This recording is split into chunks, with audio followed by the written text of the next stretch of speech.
Hello, hello mga busing mga madam, it's me again, ang inyong vlogger, driver, street vlogger, mga busing mga madam. Good day sa buong mundo at magandang umaga dyan sa inyo sa Pilipinas, Luzon, Visayas, Mindanao, Philippines. Kumusta po kayo mga busing mga madam? Kumusta lahat ng Pilipino sa buong mundo? Kumusta po kayo mga busing mga madam? At sa Pilipinas, Luzon, Visayas, Mindanao, kumusta po kayo mga busing mga madam? Okay, bago po ang lahat, please dalawin niyo po ang aking YouTube channel, AD Makasilang po. At mag-subscribe kayo doon at click ang notification. Pag nakita niyo yung all, tuldukan niyo lang po yan mga busing mga madam, para makita nyo lahat ang mga in-upload ko doon mga busing mga madam. Okay? Sa akin namang FB, maraming salamat mga busing mga madam. Dahil sa inyo, gumaganda po lagi ang aking FB. Kaya patuloy akong nagpapasalamat at walang sawang lagi nagpapasalamat sa inyo mga busing mga madam. Sa mga hindi pa po follow, like and share, please follow, like and share at mag-comment din po kayo mga busing mga madam, kasi po babasahin ko rin po yan mga busing mga madam. Okay? Maraming salamat po sa inyo mga busing. Okay, pag-usapan natin itong mga dedilis, wala na, frustrated na talaga sila mga busing mga madam, di ba? Frustrated na talaga sila. Nakita niyo ba yung retired colonel na si Mitra yata yun, si Mitra, retired colonel Mitra.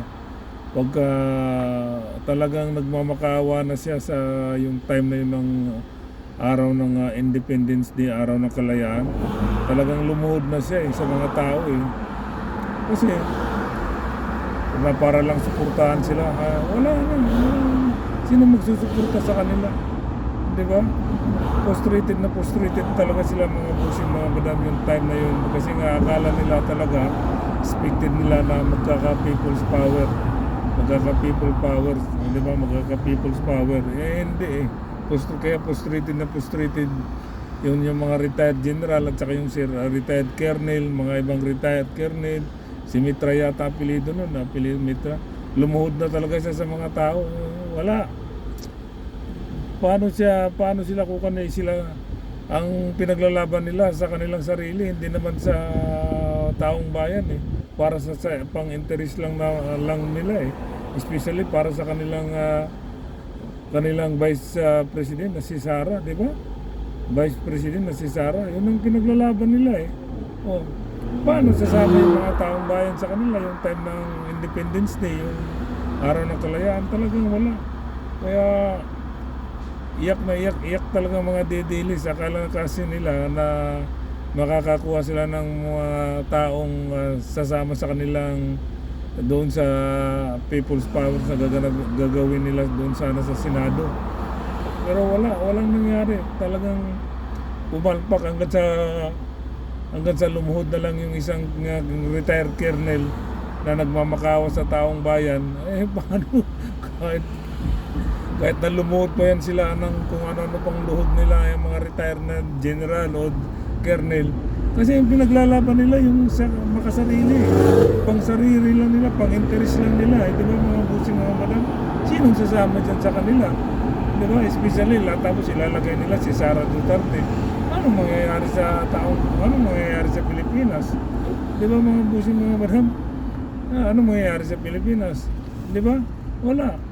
Hayaan na natin ang ating mahal na Pangulo, pagtsagaan na natin ang ating mahal na Pangulo, dahil nagtatrabaho ng maayos, 2 taon na lang di ba? Hindi sila makapaghintay mga busing mga madam kaya lahat gagawin nila para lang mapatanggal ang ating mahal na Pangulo si Bongbong Marcos. Pero hindi, dahil lang taong bayan mismo ang sumusuporta kay Bongbong Marcos sa ating mahal na Pangulo. Yan talaga ang totoo, di ba?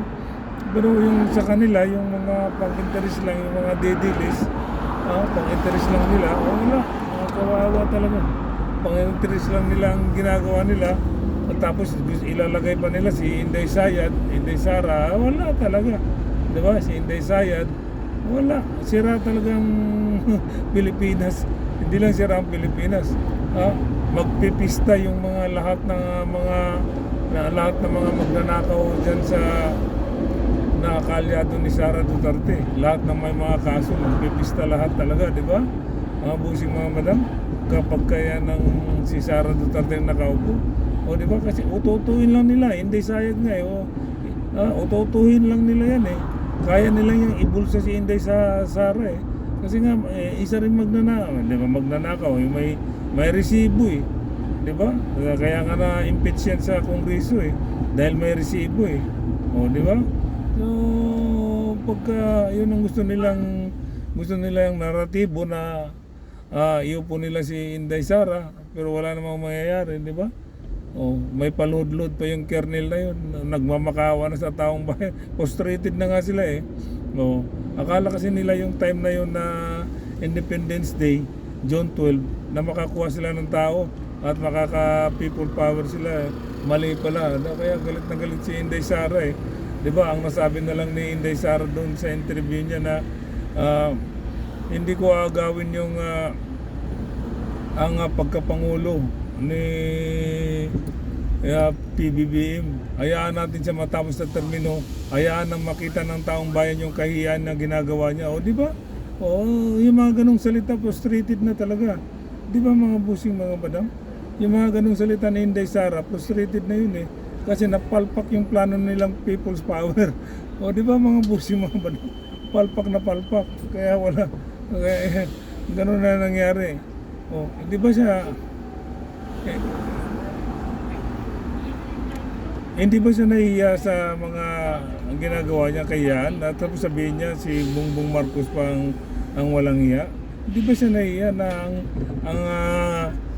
ang tatay niya ay nakulong dahil sa ginagawang kahiyaan niya na patayan dito, patay dito, patay doon? Di ba mga busi mga madam? Tapos di ba? Di ba hindi ba siya nahiya doon? Tapos siya naman nagnakaw at may resibo. O di ba hindi ba siya nahiya doon? Di ba?